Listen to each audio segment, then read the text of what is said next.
So when I started streaming in 2010, the idea of having thousands of viewers on a single stream seemed so far-fetched. And a high quality stream could be a stream that was 360p, 30 FPS, and honestly the quality was judged more on if it stayed online or not. Commentary was kind of like a nice thing to have, and I'm not sure if anyone thought that they would make a career out of it. And I got really lucky because when I started streaming Wednesday Night Fights, that's when Marvel vs. Capcom 3 came out, and there was this huge boom in the FGC, and they were just hungry for more and more content. I ended up streaming on my own channel less and less and less, and I think the final nail in the coffin was when I moved to the Philippines to work for XSplit, and I decided just to focus on my new job.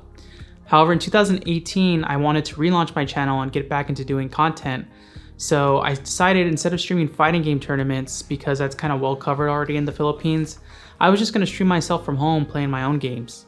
So I quickly found that the streaming landscape has changed dramatically from when I stopped streaming, and the expectations for a personal stream were quite different from doing fighting game tournament coverage. So this video is about some of the struggles I faced trying to do my own stream, and how I've tried to stay positive, and in the words of the Italian stallion, how much you can take and keep moving forward.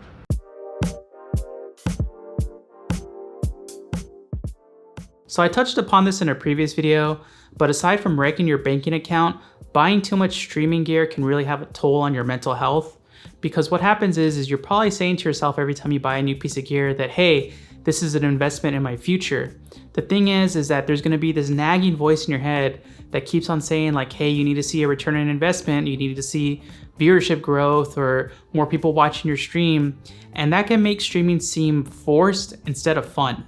So for example, a couple months ago, I really wanted to upgrade my PC with those new Ryzen CPUs, but then I thought about it and I was like, okay, is having a 1080p stream really gonna make a difference? Is it gonna get more viewers? Is it gonna make me more entertaining?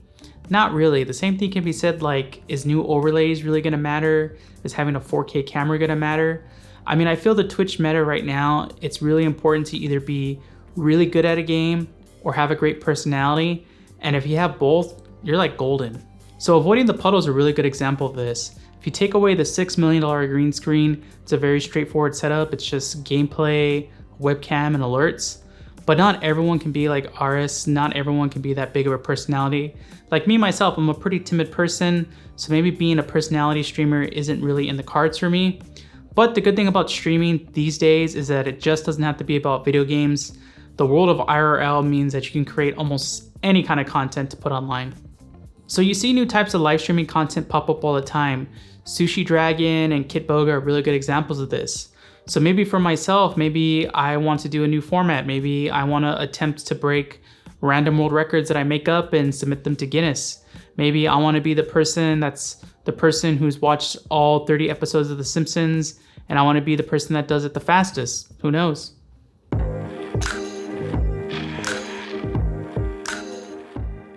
So a dead chat is probably one of the most challenging things for new streamers, you know, going live and not having anyone to talk to. And possibly even worse is when you have a few lurkers in your stream and they don't talk. It sort of becomes like an IRL scene zone type stream. Now the general advice is for your first few streams to let your friends and family know. That way you can practice talking and being entertaining to them. But I do find some problems with this. So the thing is, when it's your friends and family, it's kind of easy to talk to them and joke around with them and stuff because you already know what entertains them. But just imagine someone new coming in and seeing you have this really close, deep conversation. It's kind of awkward to them. They're probably not going to want to stick around or even chat a bit to get to know you. So I kind of embrace dead chat. I find it as an opportunity to practice talking while playing the game and trying to think of new and interesting concepts to get people talking and asking them questions and trying to get them engaged.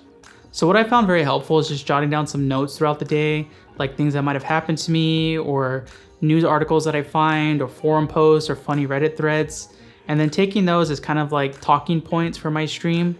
So if I can't think of anything to talk about with the game or with the chat, I just go through those talking points and it kind of keeps the flow going. Now, I'm not saying that I'm ready for a podcast or that everything's perfect and wonderful, but I have seen improvements in me being able to consistently talk and, you know, find things here and there that people might chime in about or, you know, talk with me and chat about.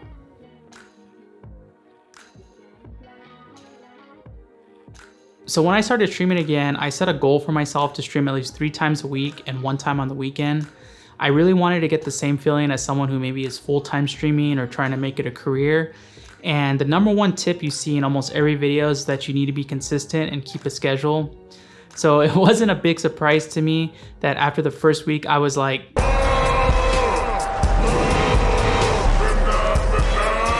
so yeah, I was pretty much burnt out after a few weeks of streaming, and I really needed to take off all those masterpiece songs from my Spotify playlists.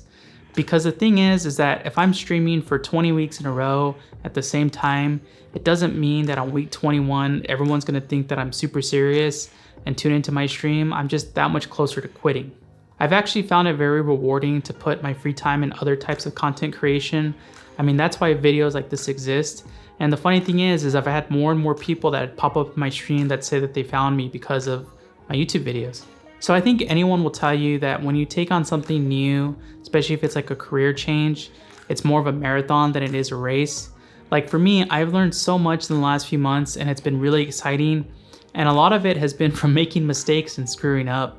In fact, this is actually the second time that I'm recording this video on this topic, because the first time I did it, I felt like I didn't really capture what I was trying to say. And I really want to keep it positive and hope that how I've tried to overcome some of my struggles can inspire you to keep going and keep on that streaming grind. But I want to ask you, the viewers, what keeps you moving forward in streaming or content creation or even your own career? And have you ever messed up something and what have you learned from it? And last but not least, if I did a stream of me trying to speedrun listening to all the Masterpiece albums, would you watch it?